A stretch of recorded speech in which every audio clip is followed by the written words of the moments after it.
படிக்கணும், படிச்சாதான் அவங்க கையில கொடுத்தாதான் எல்லாம் பத்திரமா இருக்கும். கல்யாணம் முடிச்சா பெண்கள்ட்ட தான் தாலி கட்டுறாங்க. ஆம்பளைக்கு தாலி கட்டுற மாதிரி ஒரு சிஸ்டம் இருந்தா எனக்கு அடுத்ததையாவது ஒரு 5 கிராம் இருக்குமா, 1 கிராம் வரைக்கும் கொடுத்து ஒரு கட்டிங்க போடுவாங்க ஒழிய வெறும் மஞ்சள் கயிறு தான் தொங்கிட்டு இருக்கான். ஏதோ என் சகோதரி என் கழுத்துல இருக்கிறதுனால நம்ம தான் நிம்மதியை தொங்கிட்டு இருக்கான். அதை எப்படி பாதுகாப்பாங்க தெரியுமா? கோயிலில் ஒரு விபூதி குங்குமம் கொடுத்தா இங்க கொஞ்சம் வாங்கி இங்க கொஞ்சம் வச்சுட்டு இந்த கல்யாணம் முடிச்சவங்க இந்த 2 போட்டோ பெருசா அவங்க வைப்பாங்க. அப்புறம் செவுத்து பக்கம் திரும்பி அந்த தாடி கொடியை வெளியே எடுத்து அந்த குங்குமத்தை ஒரு அம்மா கூட்டே கேட்டேன், எதுக்குமா அதில் போய் கொட்ட இந்த அர்த்தம் முடிக்கிறாங்க. அவரு அவங்க வீட்டுக்காரங்க அந்த மஞ்சள் கையிலே அந்த நூண்டு அந்த தாலியிலே அவனுக்கு அந்த தண்ணி துணிமூட்ட ராமசாமி மாதிரி அவன் அந்த மஞ்சள் கைத்துல இருக்கான் நம்பி போட்டு கண்களை வைத்து பாதுகாக்கிறா பாருங்க. தன்னுடைய கணவனை பாதுகாக்க வேண்டும் என்ற அந்த எண்ணம் உலகத்திலே நமது தமிழ் பெண்களுக்கு இருக்கக்கூடிய அந்த பண்பாட்டை எந்த நாட்டில் இந்த பண்பாட்டை பார்க்க முடியாது. எல்லாமே அவங்கதான் பத்திரமா வச்சிருப்பாங்க. இன்னைக்கு பாருங்க, வீட்டுக்கு பிச்சை எடுக்க வர்றாங்க. எப்படி நான் பிச்சை எடுக்கிறேன்? அம்மா தாயம் தான் கேட்கிறாங்க ஒழிய எவனாவது அப்பா பெரியப்பா அப்பா தகப்பனே ஒரு சோறு இருந்தா அவனுக்கு தெரியும் இந்த நாயில இருக்க மாட்டாங்க. ஒரு நாய் இலைய ஓபன் பண்ணுச்சுன்னா கொஞ்சம் சோறு இருக்கும்.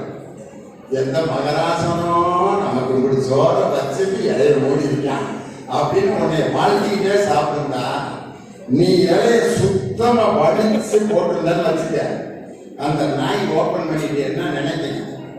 நமக்கு முன்னாடியே ஒரு நாய் இதை நட்டி போயிருக்க நாய்கிட்டே நாயின்னு நீ பேர் வாங்க கூடாதுடா. அதனால கொஞ்சம் சோறை வச்சுட்டு சாப்பிடுறாங்க.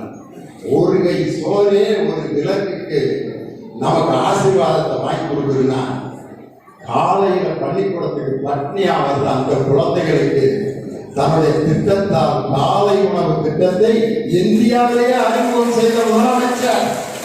சோறு சாதாரண விஷயம். நம்ம நினைக்கிற சோறு போட்டா பெரியதான். நம்ம தமிழ்நாட்டு பண்பாட்டில் தான் நல்லதுக்கு சாப்பாடு போடுவோம், கெட்டதுக்கு சாப்பாடு தான். ஆனா எடப்பாடி பழனிசாமி அவங்க ஒரு பொதுக்குழு கூட்டினாங்க. அதுல ஒவ்வொருத்தரும் என்ன கோபமா பேசினாங்க.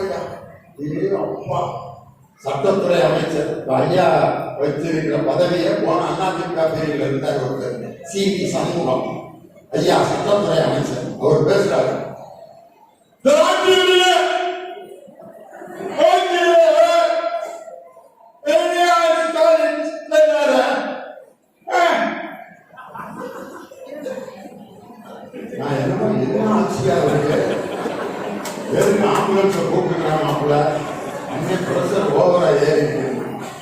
நம்ம அமைச்சர் பேசினாரு. இந்த சத்தம் வந்துச்சா? ஒரு மனுஷன் கோபப்படுறானாலே அங்க மேட்டர் முடிஞ்சிருச்சுன்னு அர்த்தம். எங்க தலைவர் என்னைக்கு தலைவராக பொறுப்பேற்றாரோ அந்த 2014 இதுவரை தொடர்ந்து வெற்றிகளை பெற்றுக் கொண்டிருக்கக்கூடிய ஒரே தலைவர் நம்ம தளபதி மு.க. ஸ்டாலின். ஆனா இந்த பாராளுமன்ற தேர்தலில் அவ்வளவு பெரிய கட்சி அதிமுக, அத்தனை முறை ஆட்சியில் இருந்த கட்சி 9 தொகுதியில டெபாசிட் போது பாராளுமன்ற தொகுதியில இதிலிருந்து அவங்க மக்களை விட்டு விலகி போய்விட்டார்கள். ஏதோ கட்சியை நடத்தணுங்கிறதுக்காக நடத்தி கொண்டிருக்கிறார்கள். ஆனால் எங்கள் தளபதி மு.க. ஸ்டாலினும் என் அருமை தம்பி உதயநிதி ஸ்டாலின் விளையாட்டுத்துறை அமைச்சராக பொறுப்பேற்ற பிறகு எவ்வளவு சாதனைகளை அவர் சாதிச்சிருக்காரு. வீராங்கனையா நம்ம தமிழ்நாட்டுக்கு பெருமை சேர்த்திருக்கு. அதே மாதிரி ஒரு இஸ்லாமிய பெண் குழந்தை கமிஷா என்ற ஒரு பெண் எங்களுடைய துணை முதலமைச்சர் உதயநிதி ஸ்டாலின் கொடுத்த நிதியை பெற்றுக்கொண்டு உலக நாடுகள் பூரா கேரம் போர்டு விளையாண்டு அந்த கேரம் போர்டில் உலகத்திலே நம்பர் 1 வீராங்கனையாக ஒரு இஸ்லாமிய சிறுமியை வெற்றி பெற வச்சு அவங்க ஊர்லயே அந்த குழந்தைய ஒரு வாகனத்துல ஏற்றி ஊரே அந்த குழந்தைய பிடிச்சு முத்தம் கொடுத்தாங்க. ஊசி கோர்த்தல் கோலம் போட்டி தான் பெண்களால் செய்ய முடியும் என்ற நிலையை மாற்றி உலகத்திலேயே பெண்களால் விளையாட்டில் சாதிக்க முடியும் என்ற நிலையை விளையாட்டுத்துறை அந்த நிலையில் இருந்து அடுத்த நிலையில துணை முதலமைச்சர் அன்னைக்கு பொறுப்பேற்றிருக்கிறார். அவருடைய காலத்தில் இன்னைக்கு அவரை பார்த்து இந்த சமுதாயமே ஏன் மற்ற கட்சியெல்லாம் இன்னைக்கு கோபப்படுறாங்க. அது பாமக அவங்களுக்குள்ள குடும்பத்துக்குள்ள சண்டை, அதிமுக பொதுக்குழுல சத்தம் போட்டு எல்லாம் பேசுறாங்க. ஆனா போகா இன்னொரு கட்சிக்காரன் என்னன்னா சவுக்கெடுத்து அவர்வாடி பச்சை வைக்க கட்டிட்டு சவுக்கெடுத்து அவரா அடிச்சுக்கிறாரு. அவர் சொன்னார் நல்ல சவுக்கெடுத்து அடிச்சா கூட நல்ல அடி கொடுக்கியா, நீ என்ன காட்டன் சார் பஞ்சில சவுக்கெடுத்து அடிச்சுட்டு. ஒரு வாத்தியார் எங்க ஊர்ல இருந்தாரு. மாணவர்கள் ஏதாவது தப்பு பண்ணா என்ன செய்வார்னா மாணவர்கள் அடிக்க மாட்டாரு. வாங்க பிரதர் வாங்க. மாணவர்கள் ஏதாவது தப்பு பண்ணா அந்த தப்பு பண்ண மாணவனை பெரம்புல அடிப்பாங்க சில வாத்தியார். இந்த வாத்தியார் என்ன செய்வாருன்னா, டேய் கணக்குல நீ பெயிலா போயிட்ட அப்படி செவுத்துல போய் தமிழ் மூட்டிக்கிறார்.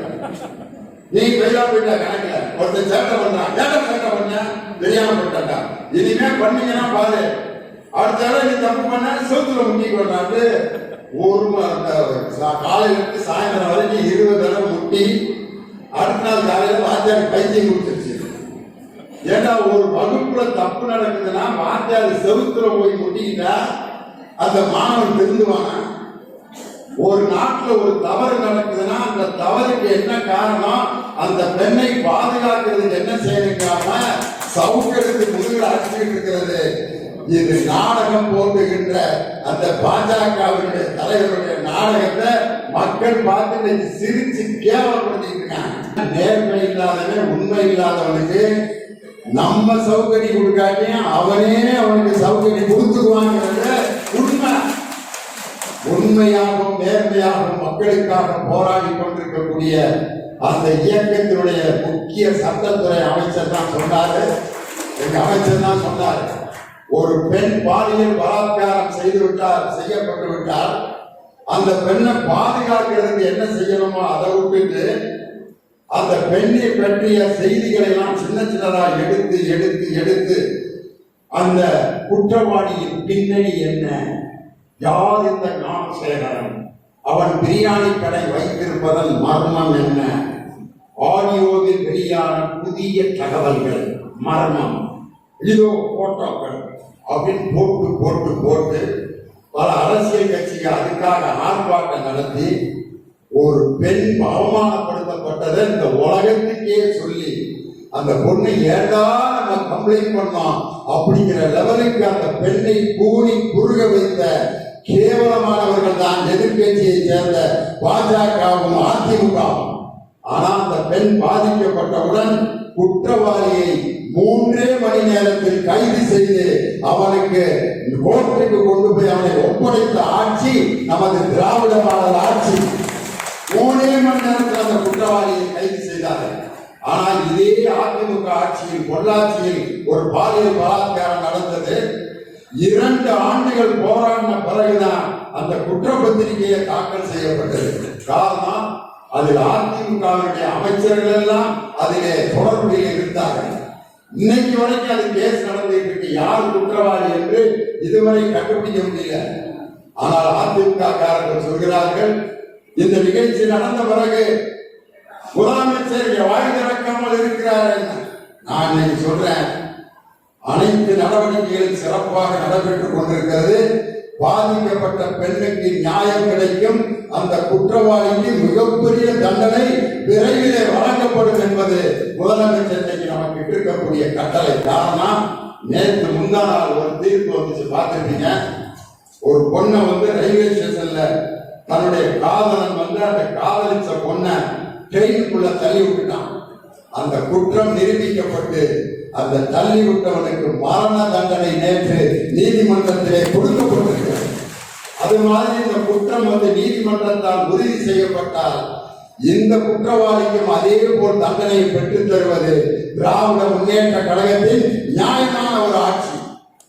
முன்னாள் முதலமைச்சர் ஜெயலலிதா அம்மா கைது செய்யப்பட்ட போது ஒரு பஸ்ஸை எரிச்சு 3 கல்லூரி மாணவிகள் அந்த இடத்திலே உயிரோடு கொளுத்தப்பட்டார்கள்.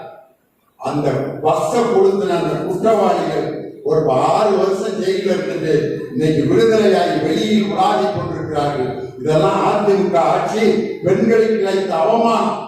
ஆனால் இன்று இதை வைத்து அரசியல் செய்து இந்த நாட்டிலே ஓட்டு வாங்கி விடலாம் என்ற எடப்பாடி பழனிசாமி பாஜக அண்ணாமலையுடைய கனவை தவிடுபடியாக்கக்கூடிய ஆற்றல் எங்கள் முத்துவேல் கருணாநிதி ஸ்டாலின் என்ற அந்த முதலமைச்சருடைய நலத்திட்டங்களும் பெண்களை கல்வியிலும் பெண்களை செல்வத்திலும் பெண்களை வீரத்திலும் உயர்த்தி கொண்டிருக்கக்கூடிய இந்த திராவிட மாடல் ஆட்சி என்றும் தமிழகத்திலே நிலைத்து நீடித்திருக்கும்.